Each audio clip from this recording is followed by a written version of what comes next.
Welcome, gentle viewers, to another episode of Mazecast. Not going to be going, like I said in the last episode, in any particular order. I'm not going to be critiquing Into the Abyss or Maze or other material in any particular order. I'm just going to be kind of putting it out there as I come up with it. So, yeah. Hopefully, I'm going to be doing this on a more frequent basis. And in this episode, we're going to be looking at fan mail that dates back for about 5 years. We got the first one here, goes back all the way to 2020 in June. It's from Josh. I'm not going to dox anybody, give their last names or emails or whatever. But this one's from Josh in 2020. Hi. How would you recommend I proceed with this book, given I'm willing to struggle with the puzzles for an extended period of time? At some point, I will want feedback and help, but don't want to dive into the site and spoil some of the process. All right, you want to struggle with the puzzles for an extended period of time. How extended are we talking about here? Like a month, a year, a decade? At some point, if you're hitting a wall, then you should come and check out Into the Abyss or Mazecast.com and look at what other people have said. I mean, it's not like we've solved the book or anything. The one thing that would be the great reveal has already been revealed back in 1985. You can look into that, obviously, the riddle of the maze. But apart from that, if you go on the sites, you're not going to be hit with like a ton of spoilers all at the same time. You're not going to find everything out on a single page. But check out maybe some of the spoilers, one or two of the spoilers, see how it helps you out. They may not even be correct, right? So just take a look at what other people have come up with and judge for yourself, because when I was working on the book alone, real tough without any collaboration from other people. All right, next message is from Liz in 2021, February. I love this. Got the book last week from a friend.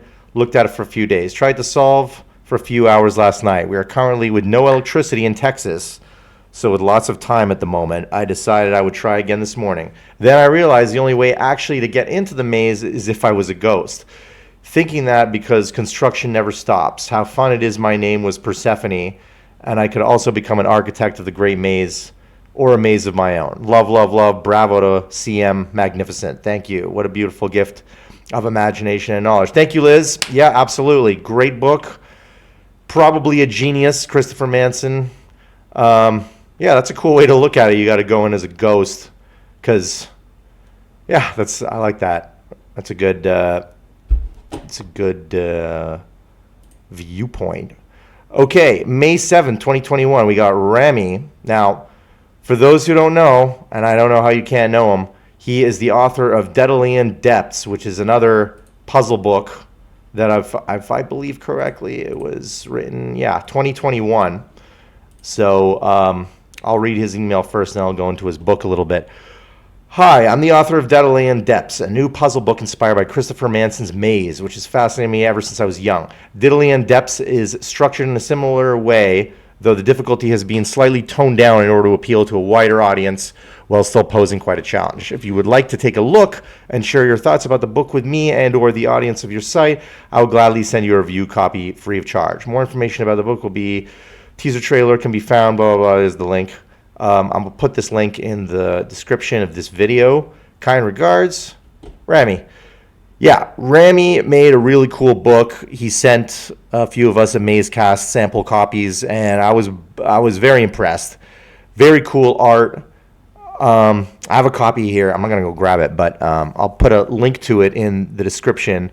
Very cool looking art, sort of a mix between cut and paste, some hand drawings, different types of backgrounds, nice little chiaroscuro with the shading. Very cool. If I remember correctly, it's also 45 pages or rooms, so to speak. And there's no guide. It's sort of a first person or second person. It's like you are in the room. Very cool, though. Very cool. A slightly different layout from Maze, definitely. A little bit easier. I don't know if I got through the whole thing myself. I don't think I did. Some of it was tough. But definitely 5-star book if you're into puzzle books. If you got frustrated with Maze or you just want to put it down for a second, you want to look at something similar but fresh, then this is definitely the way to go. So as you can see here, Lost Sequel of Maze, I'm going to get to that later. But yeah, Deadly in Depths, I'm on Amazon.ca, so in Canadian dollars it's $22.83, which is probably like $3.50 USD. So go and pick it up. Not that expensive. Definitely a picker-upper more than once. You're not going to be able to put this down if you're into puzzle books. Very cool art. I like the binding too. It's a paperback, but it's tough, and it's got this very nice sort of matte cover. And this I just discovered today. Remy actually has 2 other books here that are predecessors to the Deadly in Depths. He wrote them in 2019, and this other one, let's see, it's a 2-parter, 2020. So in 2020 and 2019, he came out with Codex Mysterium and Codex Enigmatum, which are both available on Amazon, obviously. I don't have these. I'm going to check these out. I'm going to buy these as soon as I can. I'm stoked to check out some new puzzle books. Well, new to me anyway. I don't think anybody mentioned these. This is the first time I'm hearing any of these, but I'm definitely going to pick them up. Pick this up too, if you can. Pick this one up first, actually. Pick this up first. It's more like Maze. So yes, thank you to Remy. We have spoken to him since this comment came out, as I just said. We did. If you go on Mazecast.com, we have a text interview with Remy. Aria, aka Sarah, actually interviewed him, and that's on there. He's got some insight into his book. Okay, next one's from Kurt, 2021. Hi, long-time listener, first-time caller. Want to thank you for your contribution to Maze over the years. I've been a fan while I'm grateful for the community you've created. I'm very excited about Deadly in Depths. Yep, good book. I have a lot of fun working on the puzzles. Very excited about the upcoming discussion. If you'd like another voice, I'd be happy to contribute. Yes, sir, Kurt, we would love you to contribute. Obviously, we've been like in a coma for the last 4 years, and I'm just reviving it now. So, Kurt, if you are still interested, let me know in the comments if you're a subscriber to this channel, and we'll try to sort that out for you. And, of course, let us know your thoughts on Maze as well, if you have any. Okay, that one's from Kurt. This one is from C. We'll just call him C. Hello, I hope this isn't too presumptuous or out of the blue. I'm really messaging here because I do not know where else to go. You are the closest people I can find to into the abyss.net website. I've had comments up for a while that are awaiting moderation before being posted, but other comments have been up in the interim. Yeah, I know why this is happening. I'll explain it to you.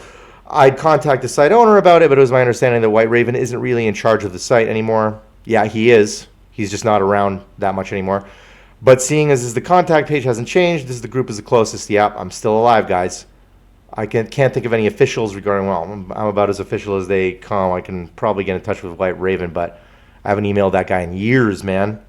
If anyone could at least tell me where to go about this comment, I really appreciate it. Well, as I said, he's still around. He's not actively moderating the site, but he does pay for the hosting to be up, so clearly he is still alive.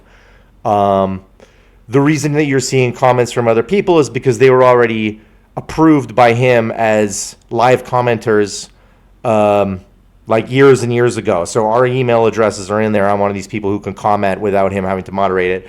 Of course, Vince is as well. Sarah, Kontiki, to name a few, right? But yeah, I guess I'll email him to let him know, but I think that Sarah already messaged him to give him the heads up that this is happening. Last year, or maybe even a few months ago, yeah, that was last year. So a few months ago, Into the Abyss.net went down because White Raven forgot to pay for the hosting, and we had to remind him, somebody from the group reminded him to pay for it again, and it was back up, and it's good to go. I do have a backup of the site. It's like a frozen in carbonite. If I ever have to revive that site because White Raven disappears and he stops paying for the hosting, Into the Abyss is safe, but it's a carbonite version. You will not be able to comment anew. It will just be what it was at the last time that it was live, essentially. So yeah, thank you for your comment, C. That's what I would recommend, is just hold tight, or like email him. I don't know if his email, I think it's whiteraven@intotheabyss.net. But yeah, you try emailing him, see if you can get pre-approved for credit line at intotheabyss.com. All right, last email here is from Nanette. Hi there, is CM planning on a sequel? He was planning on a sequel. This was outlined here by White Raven, the lost sequel to The Abyss. I'm not going to read all this out, but basically, White Raven talked to Christopher Manson, and he did have unpublished material that was, I don't even know if I want to call it a sequel, because when you read here, it doesn't seem like a sequel. It's described as 100 mind-bending rooms. So again, we don't know how much of the rooms he actually got through. I'm assuming, because he says it here, that this is stuff that's completed. He doesn't mention anything about like text on the side of the room like there is in Maze. Blah, blah, blah. There's a hallway with no end. Yeah, I mean, go on to this page. It's called Lost Sequel Maze on Into the Abyss if you want to read all this. But here's some pictures of, I assume this is directly from Manson, with the Illuminati floors. It's definitely a lot more macabre than Maze, with this tombs and stuff, no vaulted ceiling, no ceiling at all actually. But it looks a lot more minimal, creepy. This is very Greek, but not. It's like in a Christopher Mann, he managed to change it in such a way that it doesn't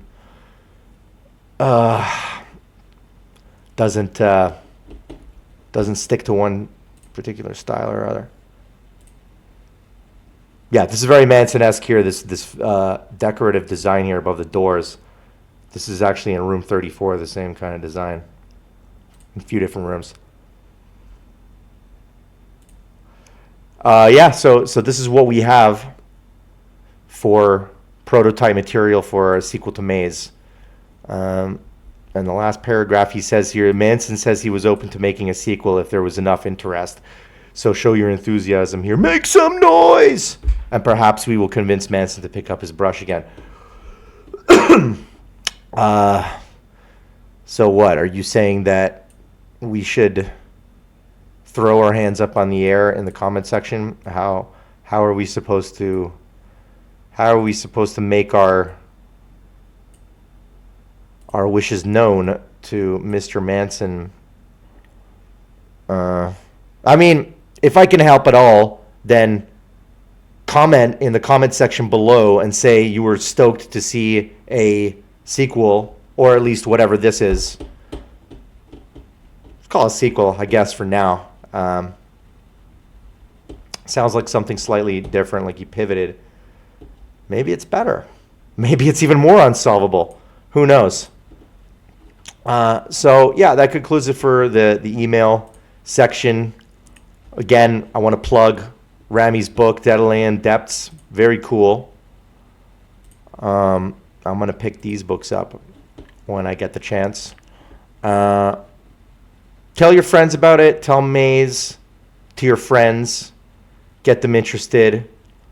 In the age of TikTok, where people have like a 5-second attention span, something like Maze, I don't know, if you can grab somebody's attention for more than the memory of a fish, then maybe they're intelligent people who are able to dig into something, and hopefully we'll get some more contributors to our little quest here for the answers.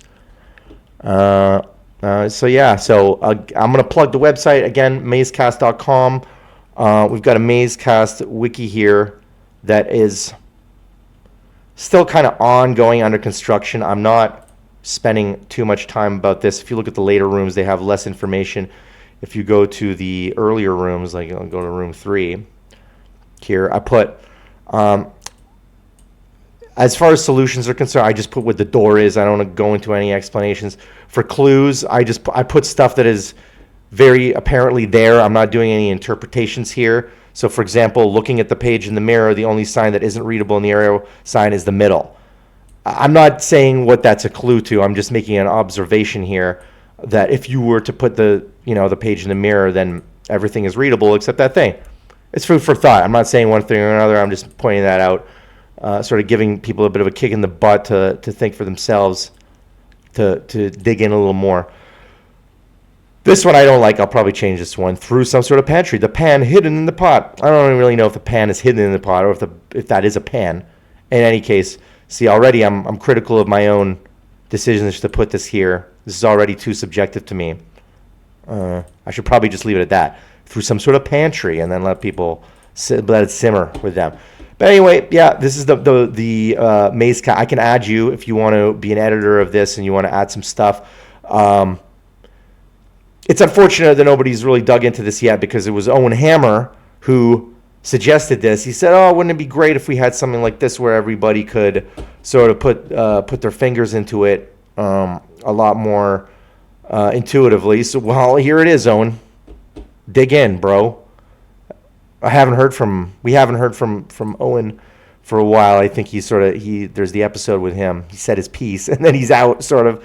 But maybe if we can get him to come back and put his money where his mouth is and help us out with this wiki and get some more sort of cross link. That was his idea, is to cross link stuff like the word sun, for example, and then you hyperlink sun, and you can see everywhere where the word sun is mentioned, or rain, umbrellas, bumper shoots, whatnot. That kind of cross hyperlinking, which I kind of did here, but not really. It's not as vigorous as Owen's vision was. So there's that, and then we got, of course, Mazecast YouTube channel. We are, in fact, a YouTube channel. That's pretty much how we started, and all this website stuff came out later. Just sort of a point of reference here. I want to try and get some of the other members back on again. My ultimatum to them is get better microphones, or I'm not going to let you on. I'm going to be Cerberus here. Come on, guys. They're not that expensive. $20, $30. You can get a gaming headset that has a built-in microphone. We need it, because audio is the primary thing for this. It's the most important what you hear, not what you see. So get on it, guys. Anyway, no, I'm just kidding. I'm busting their balls, but really, at the end of the day, it should be a little bit higher quality. And that's it. That's a wrap. Another one in the bag, and I'll see you next time.